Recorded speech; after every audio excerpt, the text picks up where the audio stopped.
பிரதோஷம் சிவன் நஞ்சுண்டதால் வந்த நேரம்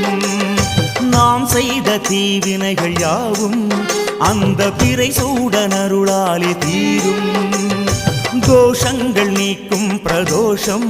சிவன் நஞ்சுண்டதால் வந்த நேரம் நாம் செய்த தீவினைகள் யாவும் அந்த பிறை சூடன் அருளாலே தீரும் நாரணன் விடையாக நந்தியின் கொம்பிடையில் சிவனாடும் நேரம் இது சிவன் வரும் சுகமான நேரம் இது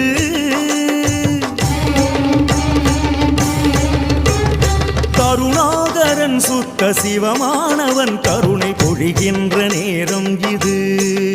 வரம் தருகின்ற நேரம் இது